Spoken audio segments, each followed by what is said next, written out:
I'm so excited. I have Frank Carbone with me, and I'm going to give you a little intro. I'm going to basically read it from my website. Frank is a continuum movements teacher trained by Emilie Conrad, and you worked with her for at least 15 years, if not longer. You're a prenatal, perinatal practitioner trained by Ray Castellino, and I'll let you kind of tell that story a little bit. You're a singer, songwriter, producer, and you're certified in womb surround process workshops, which is ability to facilitate Ray Castellino's method. And Castellino, thank you. And the creator of Womb Continuum. But you're so much more too. It just keeps going on. And one of the things is you've done a lot with supporting families and babies and adults with pre and perinatal consultations. You're a gyrotonics practitioner, Sivananda, a yoga teacher. Say it again. Shivananda. Shivananda. See, I don't know my. Yeah, I hung out in the ashram there for a couple There you go. And then you're a Reiki master and a biodynamic cranial-sacral therapist. And let's throw in a few other things. But you've done a lot of stuff, and you're a born New Yorker. And let's jump in. We've got a lot to talk about because you are a fascinating man. I met you through Emilie Conrad. Right. You were one of the only men who would show up. Although, as I hung out with Emilie, I was amazed at how many men showed up for her in her world, because what we were doing is often thought as very feminine work, but actually she was such a force to reckon with, and so intelligent that she drew people, humans from all over the world, and also a lot of men. And so, I don't want to say that you were one of the only, because you weren't, but you were one of the smaller group of teachers who were really being educated. So I don't know where you want to begin today to kind of talk about what you understand in this whole idea of movement or somatic health, or but I know I want to go ask you some questions, but I'm going to just throw the ball to you first, Frank.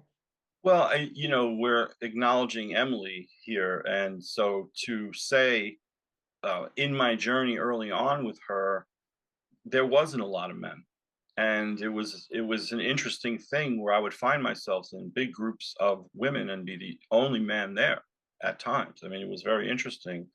So I got to really see and understand as more men started coming towards Continuum, and even the pre and perinatal work. I think Emilie created a space for men to soften certain layers around pleasure, and which acknowledging and looking and finding pleasure in the body, and not using the body just as an instrument or a very yang charged thing, which of course we take that into consideration, but the deconstructing and to be able to breathe into let's say my body the way I am, and from a creative place of the other things in my life, like playing music, that were very fascinating to Emilie.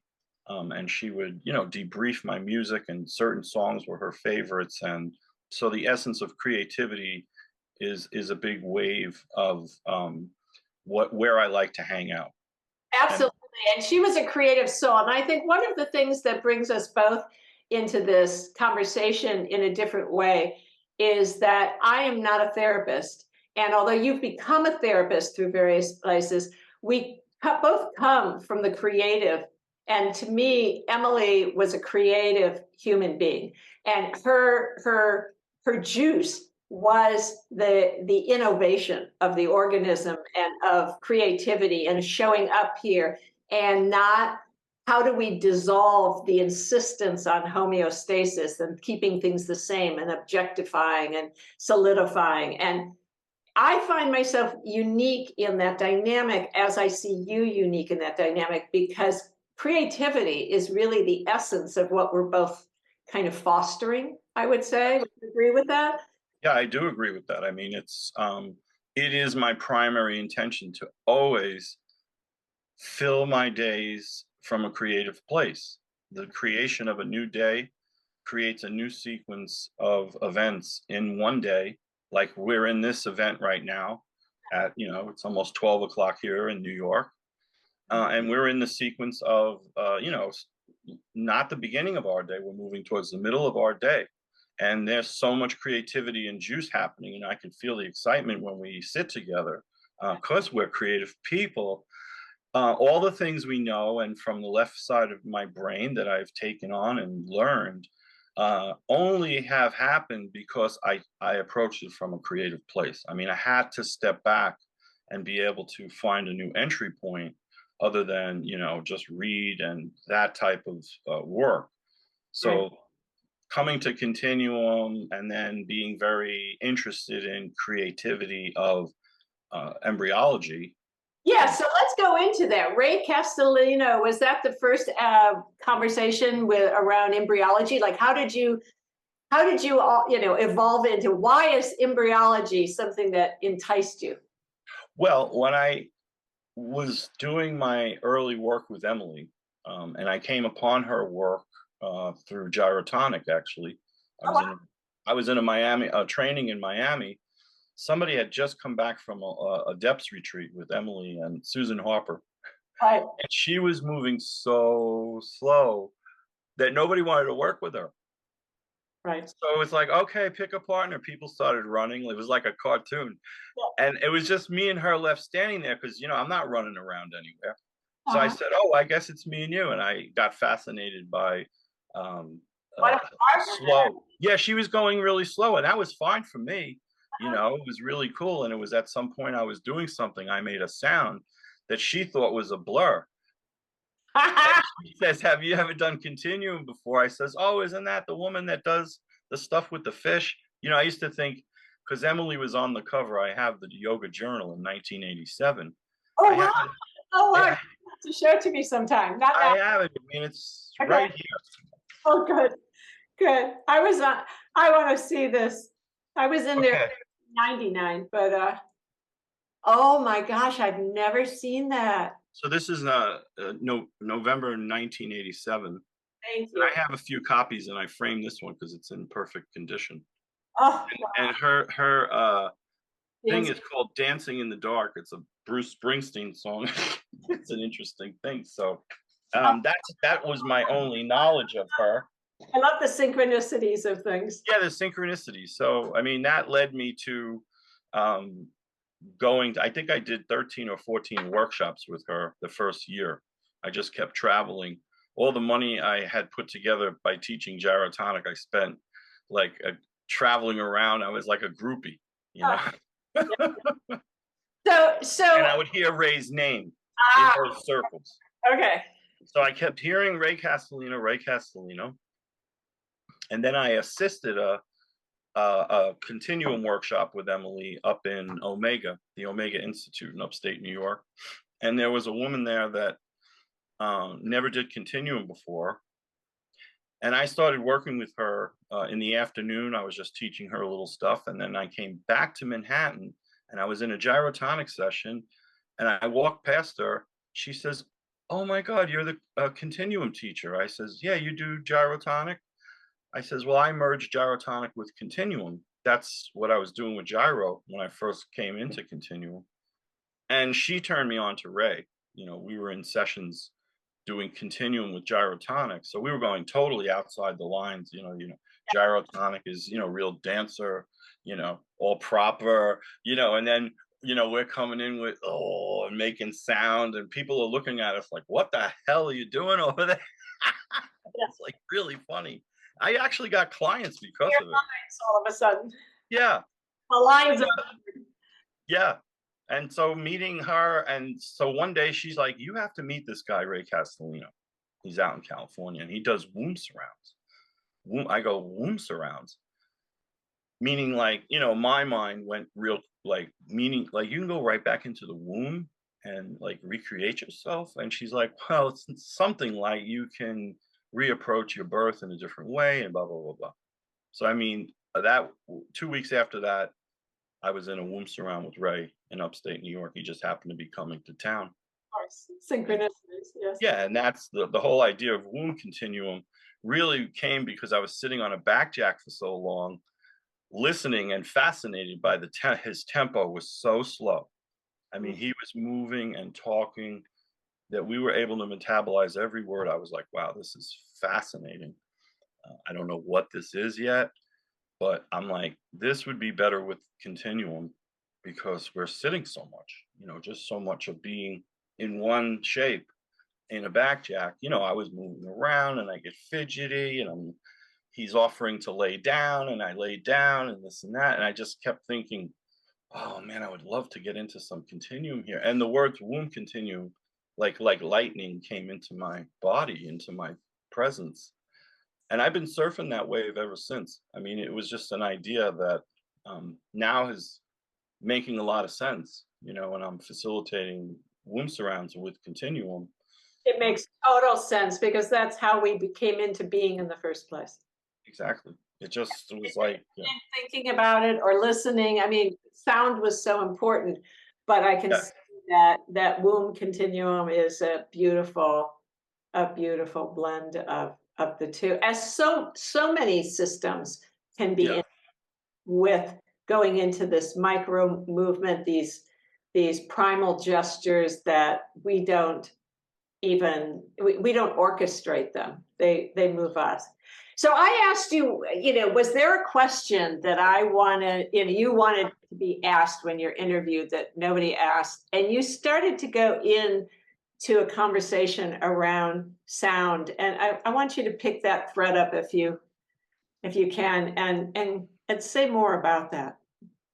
Because yeah. Well, we don't always get asked the question that would really allow you to go where you need and want to go today. yeah. I mean, it's something where, I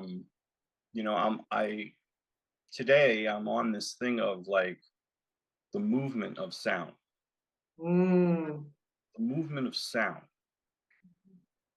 My words are coming out of my mouth. I hear you speaking words. We communicate that way. We understand the words that are being spoke. But see my hand, see my gangster Italian, making meatballs and sauces. This is how we. So I don't have to say anything. Just feel this.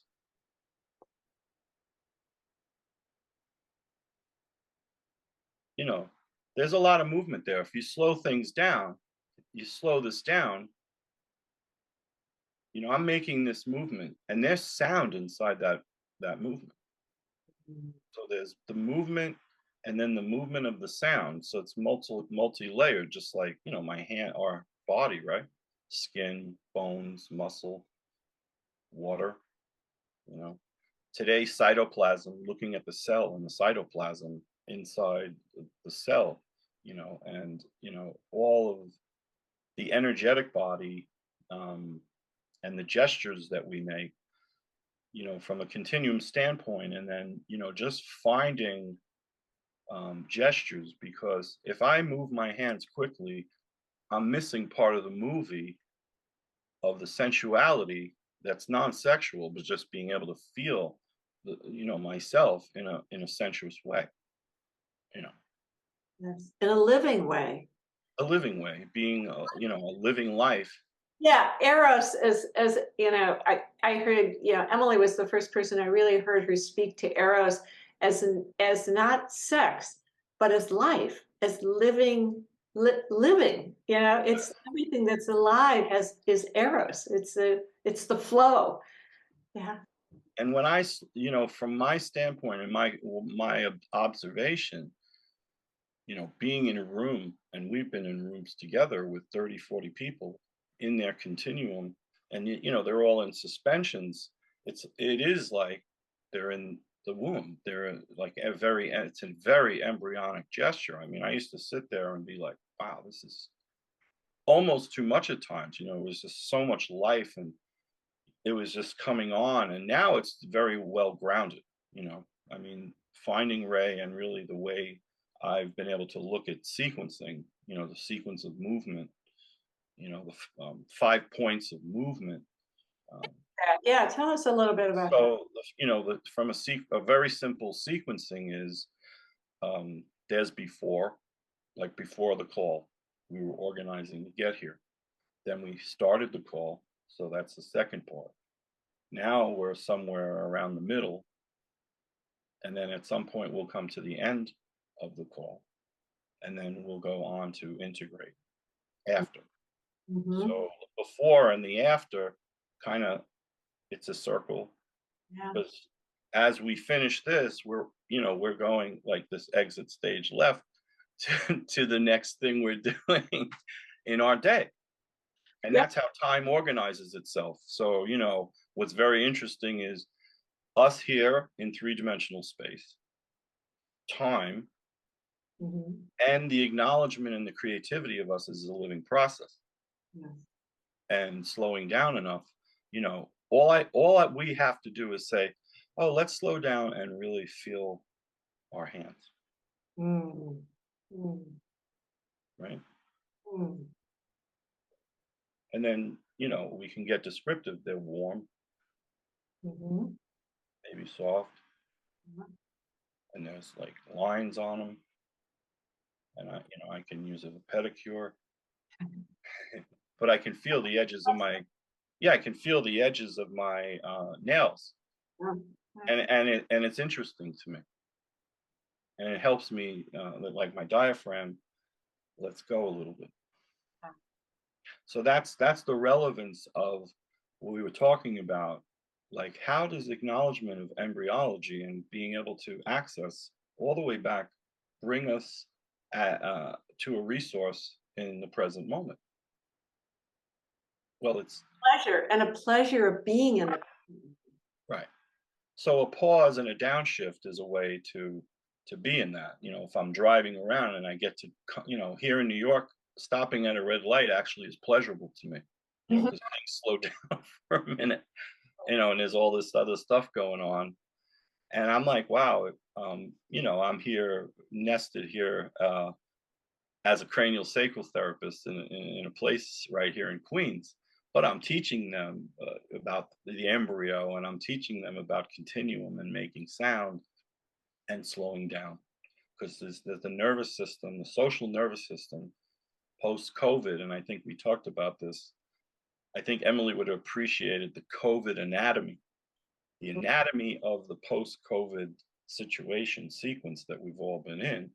Everybody has a take on it, right? And they're expressing it in different ways. And from my view, it's people are pretty stressed out because they're holding it and they don't know how to slow it down. It's still spinning quickly. So sequencing is very important. Wow. Feeling sequencing. When I work and teach in my womb surrounds, sequencing, being able to feel the sequence of every movement and continuum is beautiful, because if you have a few hours to get into your process, um, and I don't like to use the word dive, and Emily never did, um, because it's fast. I call it entering into the process, Yeah. tiptoeing in or exhaling in, and you have that time, you know, you could be fascinated with the sensation of making the movement, and then you can even break it down to like, where did that impulse come from? Yes. Where did my impulse come from to do this? Yes. What was happening before this that Yes. made this? Yes. And then where is this going to go? Yes. Where the pause is such a beautiful. I'm hearing people speak about pauses more, but when I first was introduced to the pause, it opens up the field in Yes, such it a does. way in which you can notice an impulse. You can notice the origins of the impulse. You begin to feel into what I call longing, Mm, and and and and uh, mm. and to me, psoas in particular speaks to a longing. What the organism wants is to self-actualize, like to fully blossom, right? To fill its canopy, to Nice. be me, you I know, like that. I and like that. to be fully me is also part of what I think of as, I think it was Eric Fromm who said, I want to be fully born before I die. That's beautiful. Yeah. Yeah, and being 74, I'm feeling that. I'm feeling like, oh, this is the canopy. This is the size of Liz. She's not going to get Yes. bigger because we're into a growth. That's that constant. Let's keep going. Let's get to the Right. other side of New York as fast as I can and not stop at the light. It's that impulse of sympathetic, like there's someplace else I should be. Mhm. But that I don't think is how growth it shows up, but the Oh, satisfaction of feeling your own uh, being in its fullness. yeah. I don't think too many people get there because they feel like they never kind of really got fully born. So it takes us back to this embryological story that's still never, it's always unfolding, right? I mean, Yeah, and it's hooked into the sympathetic nervous system, and it creates a spin, and that so the nervous system never really gets to balance. There's we're in so much sympathetic charge, and it could be all the way back to a traumatic birth. I mean, think of all the people. If I walk outside right now and I walk around, if me and you were hanging out together and we were just like people watching, we could be like, wow, look at that person. I wonder what their thing, they're expressing without knowing their somatic, evolution in their life. Babies, working with babies is quite interesting because they were just in the amnion. I'm working with, baby. It's now a month old. I met this baby at 2 weeks, and I'm there yeah, supporting this baby and the mom, and yeah, letting the baby open him. He in the womb was hanging out on one side, and it's clear you can see that in how he is resting in himself now. And we just did a little exploration here and there, and mom was jaw dropped to see him roll over to the other side and discover the other side of his body. oh, Every step of the way, there was like gesture and, you know, mouth opening, and he got onto the other side, and I was just supported just with like a feather lift, supporting the arm. His arm wanted to do something, out like this. I was supporting, and he slept. She was looking at me like, that is unbelievable. But yeah. it's resting in the slow rhythm, you know. When we can, Ray used to call it downshifting, and I like downshifting. I used to drive a garbage truck, so downshifting. Yes, we didn't add that to your aura before you got into Continuum. You worked for the New York uh, Sanitation Department. I'm a Station. retired New York City sanitation worker. I just love you for so like people are so berate garbage men. I have always felt a bond, partly because I had, children who loved to go out and wave, and, they'd wave back, and, all of that. Right, I felt so appreciative. And, we kind of want to think that movement is somehow separate from life. And right, what you bring to the conversation and what we want to play with when we teach together is this idea that everything that you're doing, no matter what it is an expression of these early gestures. And like Jaap Vanderbilt says, the gestures never stop. You're the that's embryo right. in you. So everyone is unfolding, Yes. yeah, in their own way, at their own timing, and how beautiful that is to look at Yeah. every being as a creative being who is emerging. Well, I mean, we as a species, again, if we went out, I was with my 88-year-old mother the other day driving in the car, and we're in traffic. She's like, "Where is everybody going?" Like, well, everybody is in three-dimensional space, mom, and they're orienting around a distance of where they are and where they want to go, and they're orienting around time. Yeah.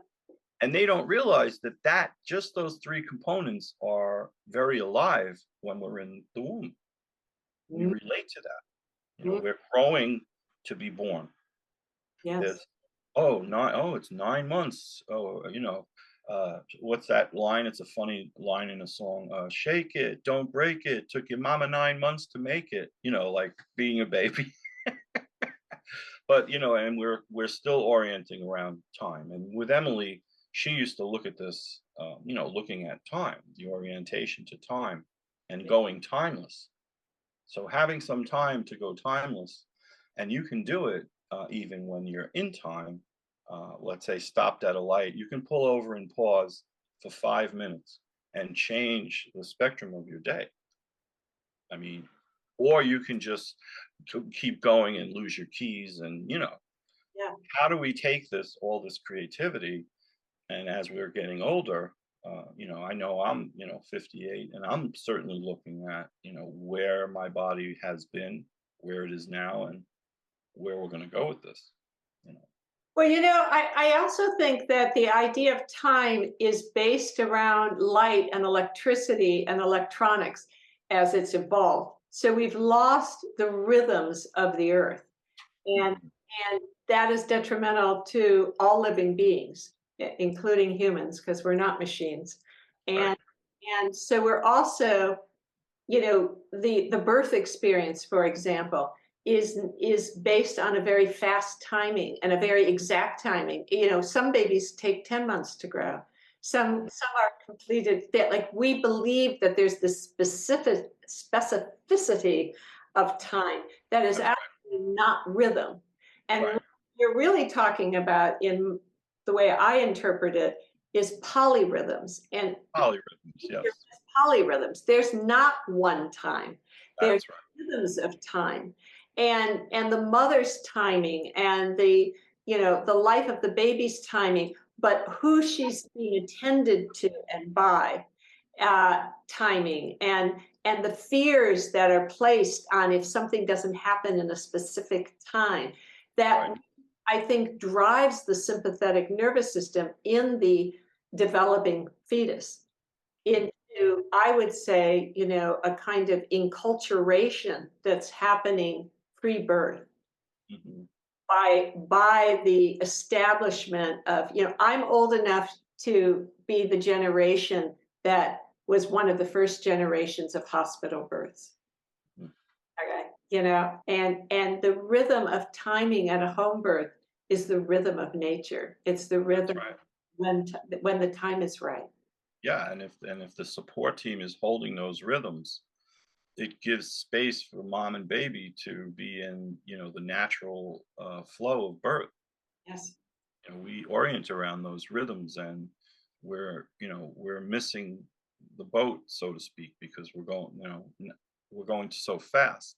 Yes, As and the mechanization of birth, and the taking it away from the power of the feminine energy, Yes. which is, like you said, different than the male energy, and that Mother Earth is that there's a lot of polyrhythms there. There's a Yeah. lot of dynamic rhythms. And when we slow down, it's kind of like what you're saying about the sequencing. You start to see the sequence within the sequence within the sequence within the That's right. and so then these That's different right. rhythms are happening. As a musician, I'm sure you Yeah. feel all of that. So Sure. some of that, of how that plays out in because even when we work with the idea of embodiment, I don't I, my book Stalking Wild Soas, Embodying Your Core Intelligence, came out. I wrote it in 2018, came out in 2019, and now like, I don't even like the word embody. To embody something implies I'm somewhere else, and I'm going to pour myself into this thing, right? This container, and that's not what I am, and I just couldn't find, like, at that time it wasn't being used very much. So I'm not sure why I chose it specifically, but it had a different feeling to me. Now it feels like, even in the somatic world, we're kind of rushing to embody ourselves as if we're gonna, you know Right. milk into a different container that's a better container to hold the milk. That's very true. And that's, coming back to pausing, it's a principle of, the work. I mean, in the work of Ray's work, we have 8 principles, and pause is one of them. And pausing with teaching pause, let's say to a young mother who has 2 children, and one of them is, bouncing off the walls, and they don't realize that a lot of the time the children are actually playing out the disconnect from mom and baby, mom and dad. Then they lose connection because all their attention's going to their baby and the welfare of that. So learning the pause, is so important, because it's like I'll take a pause and I'll take it for me because I want to, let's say if I'm listening to someone, I'll just go, I just need a pause because I really want to hear what you're saying. And if I don't slow down, I'm gonna miss it. And I really want to hear what you're saying. Yeah. And so it creates space. Yes. And people's tending to, let's say, babies, where things could be a little more frenetic and they're trying to get things done, and then mom's cell phone rings and her attention goes in 10 different directions. Letting a baby have its time to find its gesture without being rushed, it sets up the nervous system to, be able to rest and settle and not carry on. I mean, we can go really a long way with this. The DNA, the DNA spirals, generations of people in a rush, people surviving. Yes. And, like you can pause and just get a couple of seconds and a couple of exhales of comfort, and then proceed from that place. From a very different place. And, I call that, I mean, one of the things that I think has been missing in this dynamic of mother and baby is one that they are, we like to kind of think that they're separate, right? That we can do this separately. So anybody can take care of baby, mother could be free to do whatever, but they really are a bonded. Uh, they are coupling, which often makes the father feel separated from. But if we had a culture in which we supported that, then he comes in and also is a grounding force, right? To this duo. So there is a duo that happens, and we torn that duo apart in the hospital. Mhm, mhm. But we're co-regulators. So as a mammal, at whether that's father or mother or sister, anybody that's another body that has a grown nervous system, we're co-regulators. And when we believe that a baby can be individuated by putting it to cry it out or to separate it from, to learn sleep patterns, so the sleep patterning that's going on, what we don't understand is that the organism grows in relationship to a more developed nervous system. We are co-regulators as mammals. All mammals are. And so the mammalian to this, when I've grown up not having that, when I've grown up being neglected or deserted or whatever the story is in our own developmental field, what I find interesting is Mother Earth is a good co-regulator. So one, I can get on the ground, I can literally wrap my arms around a tree, and any living system will begin to regulate my nervous system. So another human as an adult is wonderful, but it can also come from many layers of that polyrhythm, because life itself co-regulates, right? Yes. And so what we're seeing also is the how insistent the electronics are in our world, how they override so many of these ways of slowing down naturally. So we really do have to be like I say, you really actually have to be the one that creates the parasympathetic field, because Yes. the culture, when you walk out that door in Queens, that is not yeah, it's not happening there. Oh yeah. It's like I'm a secret agent in here right now. Yeah. I go out there and it's like, okay. Yeah, and we have to incorporate that, right? Yeah. So we can't live in the womb, and we can't live in Right. this realized womb. So what are the strategies? There's the pause is one of like where you really recognize that interrupts this insistence. I love that idea of the insistence on homeostasis. Because Yes. homeostasis becomes a cultural belief system or structure, right? And Emilie broke that up a lot. And Yeah. it sounds like Ray was really exploring other than the insistence, right? Right. How do you work with that insistence? Because we know that if you can't take the system far away from homeostasis, it can't innovate. So this takes Right. us to that creative impulse. Where does it actually? It's not about being totally safe. It's about being able to be regulatory and creative in the moment, so that Hmm. you can innovate, right? Yeah. Well, it's, developing our system to be flexible enough to be able to, ride the different tempos that are going on outside. You got 10 people, you got 10 different tempos. But the nice thing is, we know that everyone has a nervous system. So, one of the ways of being able to work with a lot of it is just doing what we're doing is connecting with people. This whole thing with the COVID thing, I'm finding people are having a hard time looking at each other at times. Wow. They have to reorient to actually be in the same room and look at each other. I mean, I have a band. I was just with the band, and I'm constantly, I'm like John the Baptist. I'm like, can you just look at each other? The Uh-huh. way we're going to be able to figure this song out is to connect. Yeah. So it's connecting. Yeah. And another way is, as a man, being able to get support. We were talking about a man being in co-regulating mother and dad. A dad that is well supported can well support his wife and baby. Uh-huh. You know, dads have a hard time thinking that they need support. What do I need support for? Yeah. Yeah. Well, just the fact that you asked that question really, is a very, you know, Well, and their birth experience is it manifesting as well. I mean, they're having right, them responses and, you know, yeah, without any conscious awareness that that's even what's playing out is their own internal embryo. But how do you bring this idea of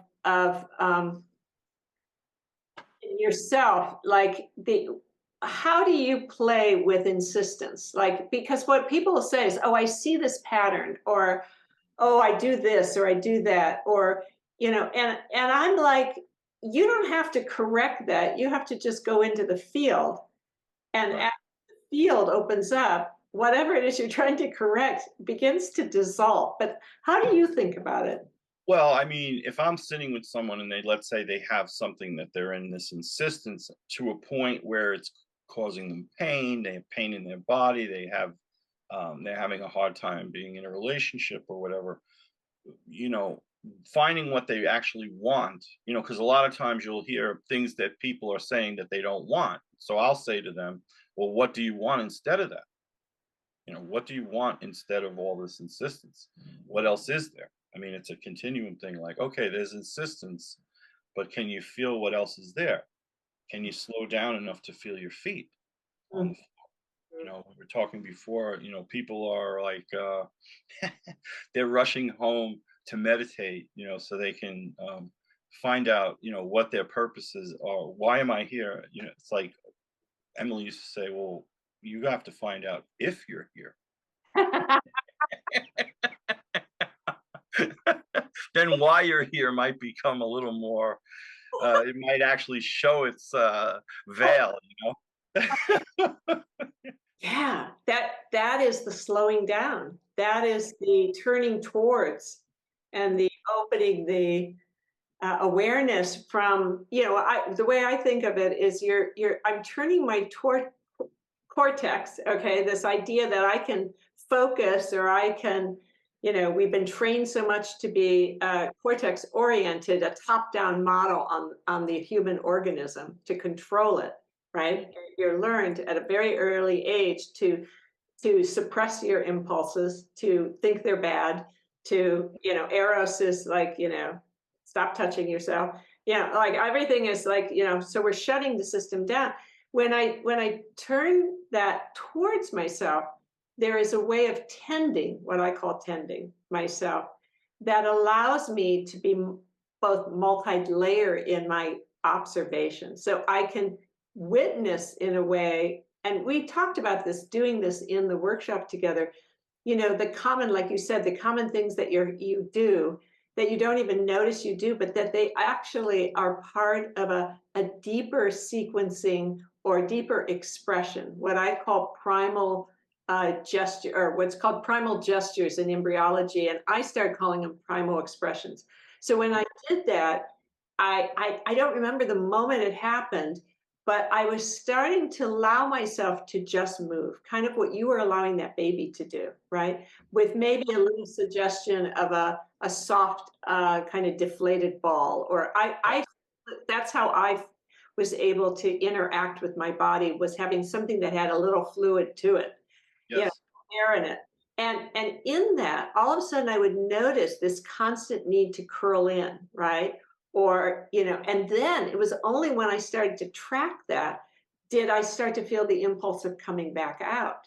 But at first I didn't, this kind of, or the warding off that people like, the rigidity of warding off when it's frozen, but when it's an expression, it's longing. It turns Yes. to longing. And Right. so I play with primal gesture because it innately allows my organism to come alive. It's Yeah. actually how I was able to dissolve a lot of the insistence in Liz in a hypervigilance body. It Yeah. dissolved. I remember the moment I was no longer hypervigilant, and Mm. it was actually in the studio in Santa Monica so I was with Emily at the time, and I was falling back into my back of my heart, and it was Wow. the first time I could actually feel myself kind of like that infant where someone is just feather touching, like that's what it felt like. I felt like I was held for the Yeah. first. Yeah. It's And like floating on corks. say it again. Like floating on corks. Oh, yeah, there was something there though that was meeting me. Yes.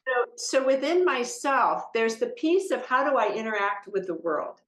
But for me, part of that is how do I interact with myself? How do I kind of like pause and look into my own eyes? You know, like that's part of that, am I here? Mhm. Yeah, and it's I think on a daily basis, looking at the sequence of a day, there's always preparation. Like we tend to get we wake up in the morning and we kind of shape ourselves out of our sleep state, and then do a little assessment like, oh man, I feel a little what's happening here today. um so we can prepare ourselves for the day, taking time taking time to just feel that involution, evolution, that pattern, which is I mean it's a blueprint of movement, this blueprint of primary movement, right? To curl in and to open this way, and then there's reaching. There's a lot of things in between those two that you can breathe with, but the acknowledgement of checking how do I feel? Can I feel my feet on Mother Earth? 5 minutes of or 10 minutes of preparation. Let's say I have to go out the door. I mean, Emily used to say I don't go out the door unless I prepare myself for like 2 hours. She says I will not leave until I'm prepared to go. So, now looking back, a lot of it was just, being able to settle down in the nervous system, not rush, be able to look at the sequence of your day. What do you have to do? Because sometimes I could look at a day and I can feel anxiety, like, oh my God, I see the whole day like stacked on top of me. And then I pause and just like back up. It's going to happen one thing at a time. Mhm. One word comes out at a time. Unless I'm speaking in tongues, it's one word at a time. You know. So preparation. Again, Emily used to say, preparation is everything, and I always said that's a T-shirt. It really is. Well, let's talk about your t-shirt. I just really like jellyfish, okay? Because I said, that is the diaphragm. Yeah. The diaphragm should be a jellyfish. So what part of what we're talking about is the re-entering of not only polyrhythms, but also biomorphic movement, biomorphic expression. And the fact that all life has certain gestures or movements. There's the wave, there's the undulation, there's the spiral, there's this flow. And part of preparation is being able to receive that flow within my own tissue. Yes, that's right. Yeah. And play with things, gestures of the face, species inclusivity, Oh, I you want know, to use in. creativity, I have things, and I know there's other teachers that are working with whale energy, but my nickname here in Queens is whale. I mean, so I've been attracted to whales. Uh-huh. So, a simple, Yeah. yeah, I mean, it's getting all this musculature, and then being able to, the arms can turn into fins, the legs can turn into a whale tail. You could Mm. do that in 5 minutes. And it's like you come back to yourself and you're like different. It's like, oh my God.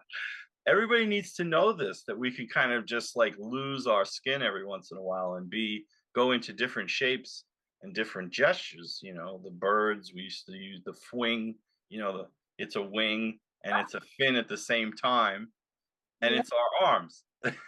Yeah. Yeah, and that's that.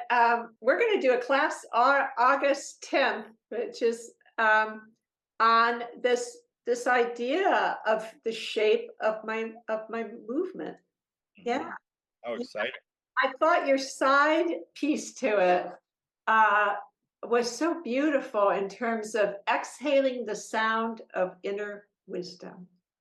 You want Yeah, wow. about that? That's such a beautiful. So the movements of your shape, exhaling the sound of inner wisdom. You want to speak to that? Well, it's the approach of being able to settle in and be in, the movement and feel, be involved, be curious to, like, wow, I'm this shape, I'm this size. Mhm. It's very interesting to me. We were once smaller than a grain of sand, and here we are in this shape and size, now, moving now. And every time we inhale and exhale, right, there's cells dying off, there's new cells being born. So it's a matter of, that place of where we're going with it is, the curiosity and the mystery of the unfolding of movement. We don't, if you have that time and you take some time, Yes. you can actually feel what your body needs. Where does it want to go? Yes. What do I need? What did I need? And what will I need? Those are three questions of movement, moving through things. I'm here now. What do I need? Oh, what will I need? Oh, okay. What will I need? But what do I need now? Am I breathing? Primary things, and then looking for things and playing with embryonic things are very creative. I mean, it's like Yop says, it's an endless thing. You can go, and from a continuum standpoint, there's so many entry points. I mean, you can be one cell. We could do that. I can do that for a day and just hang out and let's be a cell today. One cell and explore all the different things. The cytoplasm is interesting to me today. You Uh-huh. know, something I saw, I looked at a cell and I'm like, oh, I love that. And I just ooze into my body and just go, oh, that feels so good. My body is this body, these feet, these bones, this Frank is all these cells that Yeah. are that have sound, and they have movement, and they have water, and the diaphragm and all this. It's like somebody created a picture of with a smiling diaphragm. It's like beautiful to me. Like, I'm like, wow, I love this T-shirt. Somebody, is putting a smiling face on a jellyfish, but it's also the diaphragm, right? Yes, it is. It is. And when I've worked with the ability to like make sound that takes the jellyfish and begins to vibrate it. Yes. So my diaphragm wasn't a rigid shelf. It became this it just, and I said, "Oh my God, it's moving like a gel like I see jellyfish move at the Monterey Bay Aquarium." It's like Mm. it's doing this movement like this. Yeah. And what does that do to all my organs? And what does it do, my whole psoas and the juiciness of our internal being. So to me, a lot of what we're seeing is dryness Yes.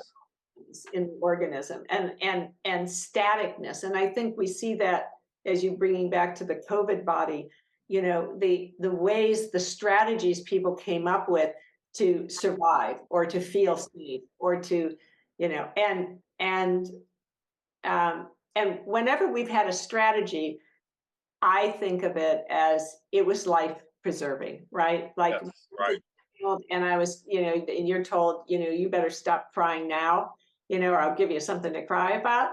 I mean, how does he do that, right? They do it with their diaphragm. They do it with Yeah.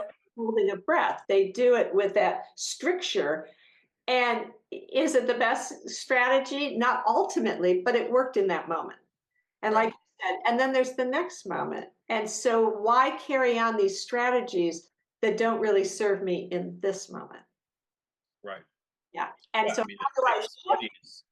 how do I shift that is going into these micro movements, going into these pauses, going into these spaces that, maybe you don't have 2 hours to prepare, but for Emilie, she was a movements teacher. So that was her work. That was her preparation for the day. But like you said, it can happen in a few moments. It can happen in the moment you wake up with the intention of what is like just turning towards and being curious. That's right. Mhm. No, it's like walking, like we're in ourselves, we're exploring, and it's connected to the metaphor of like walking in nature, and you're in yourself, and you're also like in this place of connecting to nature, and then you come through some grass and you look through the grass and go, "Oh my God, look at that creek of water." And you feel that inside your body. So when you're at the aquarium, you're getting accurate reflection of a fluid body Yeah, that's inside yourself. It's like, "Oh yeah, that thing." And, and then you move, you go, "Wow, my hands are a little stiff, but they feel better now." yeah, yeah, yeah. The hydration of connective tissue is, there's strategies around doing that, but there's also presence, the presence of the fact that that is what I am. All Yes, of a sudden, I'm not moving, I'm being moved. right. And to me, Making that's that connection. really, really a powerful shift in consciousness because if I think I have to move a certain way to feel better, it's very different than when I am moved by my own organism. And that's what I think womb continuum, that kind of idea of where you allow yourself to be in a field of energy, of space, of grounding, of really grounding. So it's not a bypass. Right. It's very present in the moment. It's very much in my bones Yeah.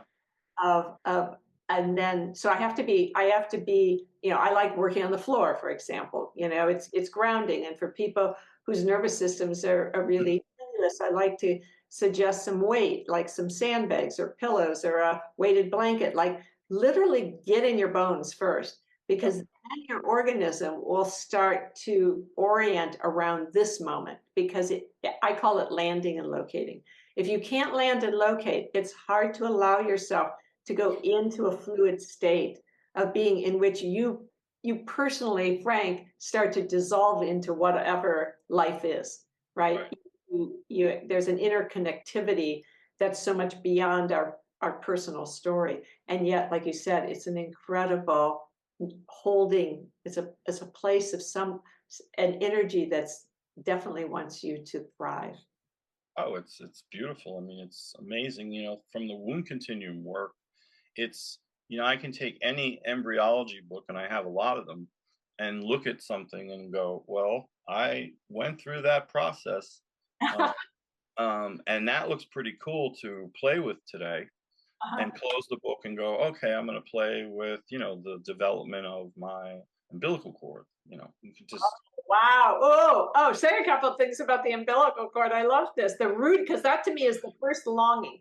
When it roots into the mother's womb, that's right. like my first connection into earth. It's like this impulse of the umbilicus relationship. Yes. So your hand is Yeah. pulsing like an umbilical cord.